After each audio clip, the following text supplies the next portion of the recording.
man. If We're you trying to want win $1 million, Sean. What oh, is we're it, 2 trying to million? win. Okay, all right. Yeah, we got to win $1 million. We got to be That's perfect. true. We got to be damn perfect. Yeah, it's true. It's true. I'm sure people are going to look at this and go, yeah, these guys will get perfection. All right. Now, what is going on? I want to welcome you from F-Core for today, Tuesday, April 19th. I, of course, am your host, Sean Murphy, alongside my guy, Jeff Mother. I afraid of Jeff Mother. I afraid of Jeff. What's poppin', baby? There's not a minute ever that I get sick of that. That is the Dude. most iconic way to introduce somebody. I love it. I'm happy to be here. Dude, we got a lot to cover, man. I do my best. I do my best to try to have one of the best intros in the game, and I think I'm doing a pretty good job. So yeah, no, you're Bruce Buffer 2.0. Oh That, yeah, that's 100%. like Yeah, top tier shit. Yeah, it's I'm more like Bruce Blubber because I don't have the buff. I don't have the buffness that he has. So it That's is a what good it one. is. Yeah, it is what it is. But you know what? It's all good because it's playoff time, Jeff. And Yeah. there's a lot of things to discuss. And looking at the playoff bracket right now, it's about time that you and I fill out our own bracket, Jeff, because I filled out a bracket earlier this week, and I believe you did fill out a bracket. However, we did not get to publicly put out your playoff predictions. So it was very similar, by the way. Yeah, it was. But with that, I think it's appropriate that we use this as an opportunity to look through all the series, talk about the games that we've seen so far, and then predict who we have winning and what we have happening as the cycle goes down and as the playoffs end. And with that, Jeff, let's start with perhaps the most glaringly obvious series in this playoff predictions. Phoenix and 4, right? Yeah. Yeah. I mean, the way Chris Paul played the other night was electric. I mean, I haven't seen, like, honestly, I was talking to someone over Twitter and I compared Chris Paul to the Tom Brady of the NBA. And what I mean by that is not like the GOAT factor, but really more so like his longevity in the way. And I honestly think that Chris Paul could play his specific game forever. He could literally do that as long as he wants to. Am I wrong?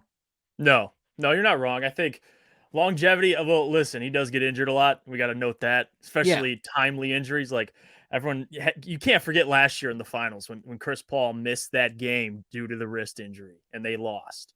So like stuff like that with Chris, you just want him to be healthy because when they're healthy, when they're healthy, Sean, they're going to win a championship. Yeah, they are. But go on. The thing I don't like with the health argument though is like, yeah, they're like some of the injuries are weird, but like the wrist injury was just a weird one. The thumb injury was just a weird one. Yeah, they're just ticky-tacky injury. Yeah, like the hamstring, that was more like a couple years ago, but now like he's gone like the LeBron route and just spent like a crap ton of money on your body. I don't know why like people don't see what LeBron and Chris Paul are doing and why like Anthony Davis isn't like doubling what LeBron's paying and getting his body there. That's a whole other conversation. Whole other time. Yeah, 100%. But it's Phoenix, right? I mean, New Orleans, they played well in the play-in tournament. Brandon Ingram, they could maybe get a game, but it's Phoenix and 4. And I want to add this too. I think I was reading a stat on the television when I was watching the game actually live right now, and they were talking about Phoenix. And this is so interesting. Phoenix has, I believe, an 8 or an 8.5 game advantage over the second seed in the West. Mm-hmm. And I think the other teams that have achieved similar, success, I think it was 8 games. It's like a couple other teams, but the other 4 teams they brought up, I think 2 times it was the Bulls in the 90s with Michael Jordan. One of the times it was one of the Lakers teams that won a championship. And the other, I can't think of it, but regardless, all 3 other teams won a championship that year. So it's interesting now the Suns are in that position. And honestly, I'm confident they'll finish the job, but with Chris Paul, man, they could beat anybody, even without him. You saw it in the regular season. He only lost 5 games when he was out for 2 months. Monty Williams is my favorite coach. I mean, besides Dwayne Casey, of course. Yeah, but I love Mo Williams. Yeah, that's they just have the best overall situation. They have the worst owner, but perhaps the best general manager, and perhaps the best coach, and perhaps the best point guard, and perhaps the best shooting guard. Like they have like Devin Booker. Yeah, Devin Booker is just an assassin, man. Unreal. Yeah. Now, I want to make a case. So now this series, this is probably the hardest to predict. I would say Utah in 6, and here's why. we don't know if Luka's coming back. We have confirmed that Luka Doncic won't play in game 2. It's a calf strain. And so even if he does come back, we don't know if we're getting the same Luka Doncic. And if we are, we don't know how many minutes we're getting him for. And who's to say he doesn't get injured or something worse happens? Because remember who also had that calf strain injury, Jeff? Kevin Durant. Yeah, it's scary. By the way, this injury happened in a game that he didn't need to play in, the 82nd game of the year. He literally played just because, and it literally meant nothing. And he strained his calf, and now your entire season is potentially chalked. One could argue, Jeff, this team could have gone to the Western. This team could have really made a run. They could have pushed Phoenix to 7, in my opinion, if Luka was healthy. And this is why it's so disappointing. Like, Jason Kidd, you've been a head coach. Like, you know how this works. You rest Luka on the goddamn last game of the season. You know better, Jason. You're a player, obviously. It doesn't mean it does not mean squat. And number one, two, like one game, and you're already basically secured your seed. It's not like you're battling to get in the playoffs or in the play-in. You have one of the top seeds. Rest Luka, especially considering how much he's on his shoulders. Yeah, you get home court in the playoffs. Like, great. Bingo. But it doesn't mean a damn thing if you lose home court because you don't have your player when you actually are playing your home court games. Especially when you're so top heavy. Like, come on. Oh, like, this isn't a team that has another superstar that can keep them afloat. Like, it's Luka or bust. And you're asking Spencer Dinwiddie to go up against Donovan Mitchell. And I'm sorry, even with Utah's crap show that they have, I still trust Dallas more. I mean, I still trust Utah more, even with all of the crap and all the terrible defense that they, because here's the thing. That's why I give it to 6, because if Luka comes back and he can go out there and shine, he's going to win Dallas a game or two. He's going to make it a series, but. And it's funny you say that. You said Utah in 6. I actually have Utah in 6 on my pick'em. So on my own pick'em that I made. So it's I agree with it. Like that's a fair prediction for that series. I would agree. All right, moving on. I think this series, we saw Jordan Poole go to another level the other night, and I just think that Jokic is gassed. I think the Nuggets are gassed. I think that they've done everything that they could this season, and I think it's going to be Golden State in 4. Yeah, this reminds me of when Russell Westbrook got in the playoffs with the Thunder by himself. Like they were by the time they got to the playoffs, Jokic is out of gas. Like he really is. I mean, you can't fault him. He did so much during the regular season that it's like, dude, it's like you can't blame him. Like he did it all. He did everything he could for this team, but they just don't have the guys. Like if Austin Rivers is like your second or third option in a playoff series, it's just not going to happen. But then going to a series that's looking very interesting, Jeff. One that at first I thought a lot of people dismissed because we thought, oh, well, Memphis was so good and Minnesota's Minnesota. But Anthony Edwards balled out game 1.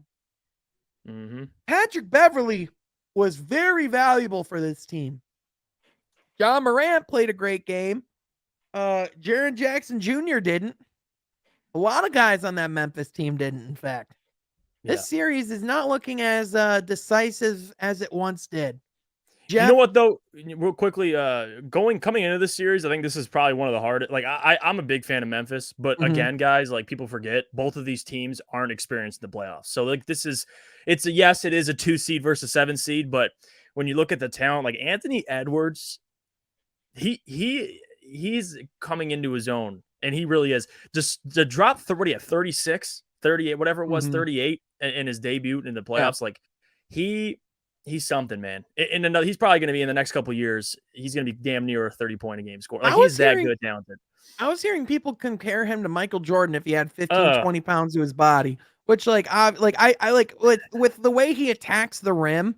Oh, no doubt. Athletically. I think that's what they mean. Yeah. No, I would agree with that. Athletically. Yeah. 100%.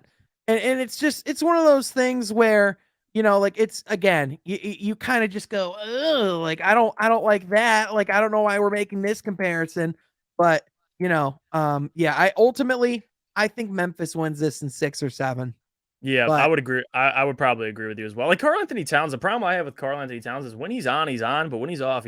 And you saw it dude, in the first game. So he got bailed out hardcore by D'Angelo Russell and yeah, Anthony Edwards because he had one of the worst performances I've ever seen in a big game by a star. He that's got like scary. 3 fouls in the first 5 minutes. He fouled out with like 8 minutes to go in the game. He hardly even scored, and when he did, it was just going to the line. He just wasn't mentally in it. And It you know was what weird. though? You know what? That's the benefit of having a guy like Patrick Beverly, like to be there and to be on those guys. Like that's Oh why yeah. I mean, people gave Patrick Beverly this.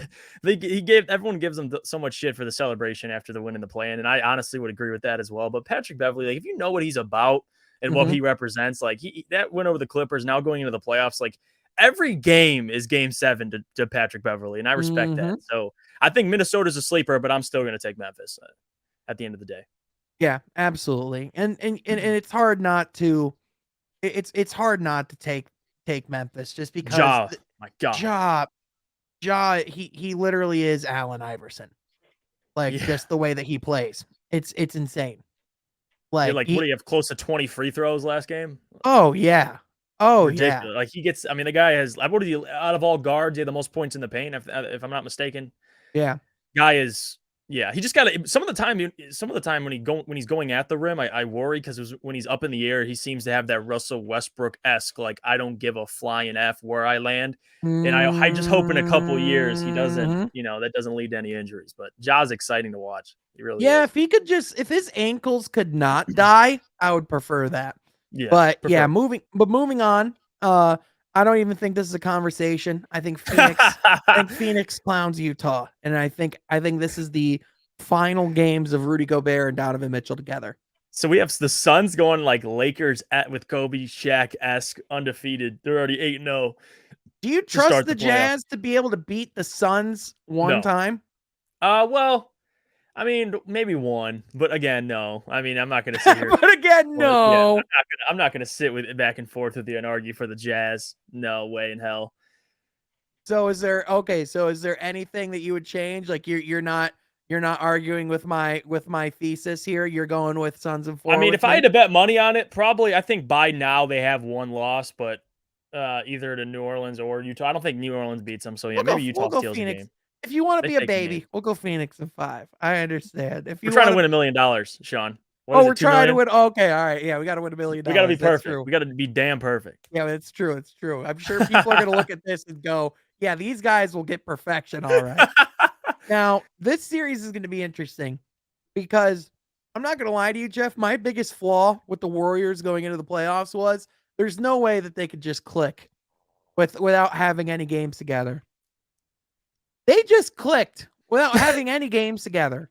Like Clay and Steph are fine. Draymond is fine. Jordan Poole is good.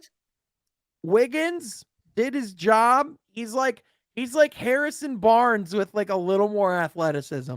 Bingo right there. So That's his role. but this Memphis team is going to give him hell.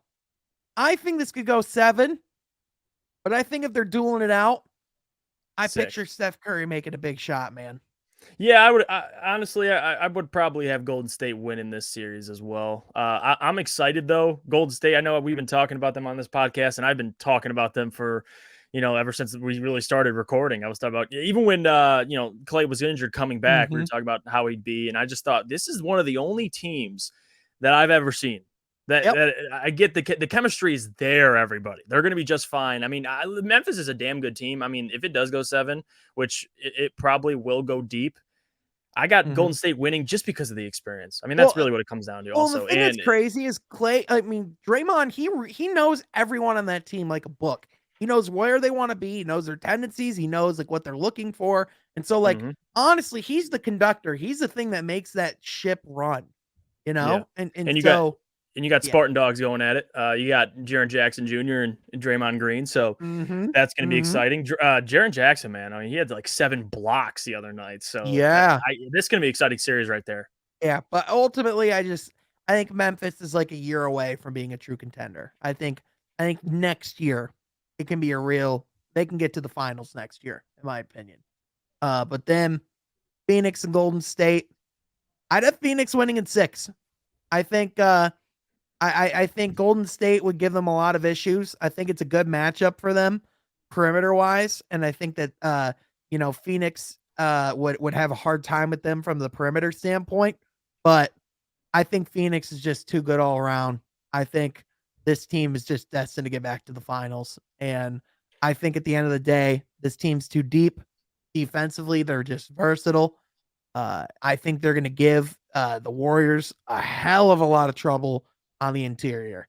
And I think that's going to be the difference. And they got great perimeter defenders as well, like Mike Drake, Jake Crowder. They also have the shooting. I mean, they have guys that can kill you off the dribble, Devin Booker and Chris Paul. They have DeAndre Ayton, who's going to cause mismatches in the paint. Like they honestly, they have everything. They have the head coach, obviously, that can you trust with 8 seconds left in the fourth quarter. So I would agree. I got him in 6 too. I have him on my own pick. I'm in 6. So give me Phoenix. In my opinion, I think that we're going to have a situation where we're going to look back on that series and say Devin Booker became the best player in that series. And so I think that's a true possibility. You know, I see this series too, like just to play devil's advocate. I could see this series going and imagine getting all the way here and Chris Paul gets hurt. Like imagine, because I feel like one player, like if you lose Chris Paul, I mean, yeah, they've won games without him, but that's something that like the Suns, I just don't think versus Golden State, if they're healthy, that's big. Like, and I want to see Golden State if they can stay healthy. If both teams are healthy, this is going to be such a great series. Oh, 100%. Just stay healthy, guys, please. Yeah, 100%. But now going to the East, I think there's a couple ones here that are going to be pretty easy, Jeff. So let's just go through it. Miami 4. Okay. Milwaukee 4. Okay. Philly 5. Bet the Bulls over real quick. Toronto, they lost Scotty Barnes, so they're but tough one. The one series in the first round that deserves some true conversation in the Eastern Conference. The Boston Celtics versus the Brooklyn Nets. Now, Jeff, on my bracket, I have the Celtics winning in 7 games. I think at the end of the day, Boston is the deeper team. They're the more versatile team. They're the better defensive team. They're the better ball movement team. They have Jason Tatum and Jaylen Brown, who are, in my opinion, coming into their own and starting to play in their prime. And I think this is the evolution of the Boston Celtics. And I think in the way, this could be a passing of the guard in the Eastern Conference. And Jason Tatum, we're going to look at Jason Tatum as a top 5 player in the world. No, listen. Everything you said is the truth, but the Celtics have 2 problems. Kevin Durant and Kyrie Irving. That's the problem right there. And that's why I have Brooklyn winning in 7. That doesn't take away. If Boston wins, like I think I'll give you this. If there's one team I believe in at least in this playoffs that gives them the worst matchup, it's the Celtics, because they have the length, they have the size, they have a coach who's extremely defensive minded, so that gives them obviously an advantage in other ways. But with the Celtics, they got dudes. Marcus Smart out there guarding Kyrie. Jaylen Brown and Jason Tatum can both guard KD. And again, the Nets don't have the depth. They don't. I mean, you had guys out there last night that were contributing, but overall, you really think Ben Simmons is going to come in and affect this series? If Ben Simmons was healthy and playing, maybe I'm a little like I got to see what Ben Simmons looks like, but he hasn't been there. Yeah. And as much as I struggle with this, I'm still going with Brooklyn. But you can choose the Celtics on your bracket. Yeah, on our bracket. We can fair enough. Because in my opinion, I don't think it matters no matter what. Because whoever they face, Milwaukee is losing. Yep. And Milwaukee's going to win. We agree there. We agree there. Yeah, because Milwaukee, listen, man, Giannis is a different level. Defensively, this team's menacing, and I think would overwhelm whichever team they would face. And even though Kevin Durant almost was a toe away from being this team last year, I think you would need more than a toe to beat this team this year. I And think who's guarding Giannis? yeah, that's Like, that's the the issue. question, man. Because Ben Simmons, there's no way in hell he's shutting down Giannis. Not in a No. playoff series. Not with the mental fortitude Giannis has. But going on to this series, Miami and Philly. To me, this is where it gets interesting. You know how I feel about Philly. So you could just give your 2 cents quick. All right, sounds good. Miami in 6. All right, because I think Philly's a bunch of.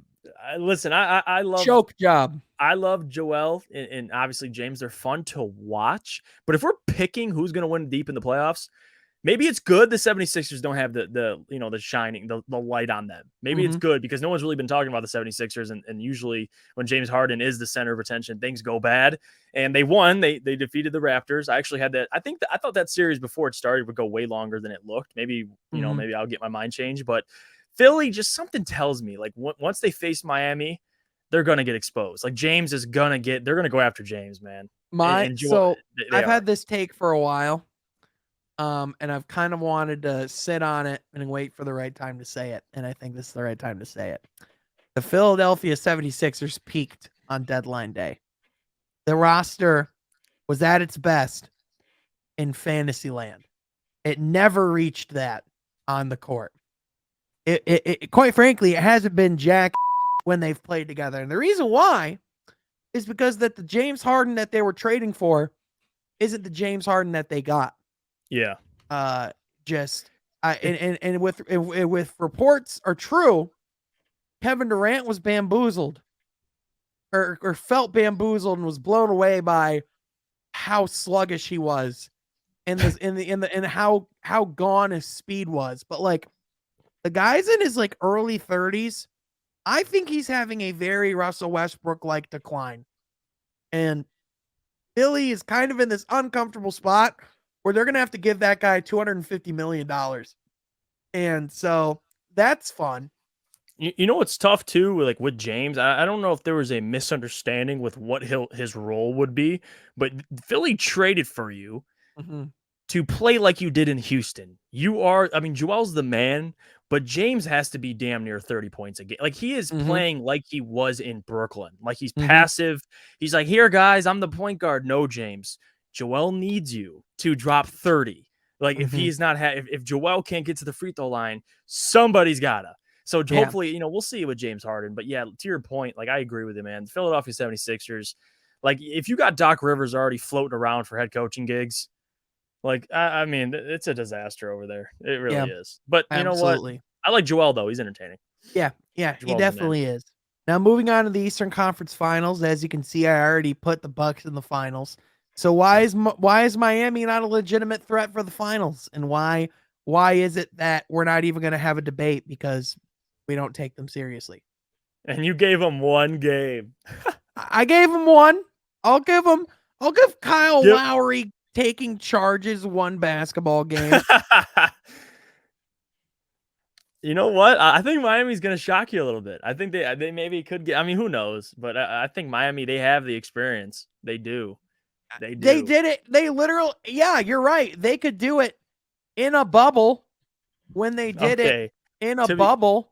To be fair, you are not wrong. But again, I think overall, though, they got some dogs, not just dogs. They got a lot of guys that are experienced. Like, really, Kyle Lowry. They got, obviously, Jimmy Butler, Bam Adebayo, Tyler Hero coming into his own. They got Duncan Robinson. They got, like, Tucker. Yeah, they have a lot of great guys. Yeah, that's great.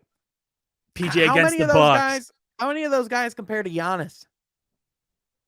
Okay, well, listen, I'll say this. I think those guys can play tough on Giannis. They can play tough on Giannis. They can play tough on. Listen, a lot of guys can play tough on Giannis, and he still puts up 40. Well, I think his 40 might be like a solid like 28, 30. Like I think they can slow him down. You're not gonna hold Giannis to 15 points a game, but I think they can slow him down. I think Miami. They could try. I think they could do a better job than Boston. I'll give you that, or Brooklyn, or excuse me, Chicago. Well, yeah. I mean, that's not saying a lot. Chicago. But give them a game. yeah, exactly. That's why I'm giving them a game. That's like, yeah, you're right. Oh, that's true. That's why they get a game. We'll revisit this. All right, we'll revisit this. Yeah, we'll revisit this. But Milwaukee's going to the finals. But at the end of the day, at the end of the day, Phoenix Suns are your NBA champions, right, Jeff? Yeah, I got him. I got him in 6. Yeah, me too. That's kind of my. I got him in 6. Listen, Phoenix, and I might be a little biased. I like Devin; he's my favorite player. But again, I think they just deserve it, man. They've been playing such great basketball last 2 seasons, and the fact that they lost in the way they did last year, when they had the lead in the finals, yeah, I think it's about time. And who knows, Milwaukee. I mean, obviously defending champions. I mean, we're not trying, and still we gave them 2 games. Like it's going to be a good series. I just think Phoenix they get over the top. Yeah, they have to. And I think Chris Paul, I think he gets it done. I think he gets the respect that he deserves. And I think Devin Booker takes over and I think he gets a finals MVP. And I think we're going to talk about the Suns team for a long time. But that, ladies and gentlemen, is our bracket. What do you think about it? Let us know in the comment section down below. That is going to do it for today's video. We will be having a podcast coming out on Wednesday. Also, be sure to check us out. We're going to be on Pistons Talk Wednesday night with our boy Anthony. Be sure to check that out. Jeff and I will be there live. We want to thank y'all so much for tuning in. We'll catch you next time from Half Court. Be sure to subscribe.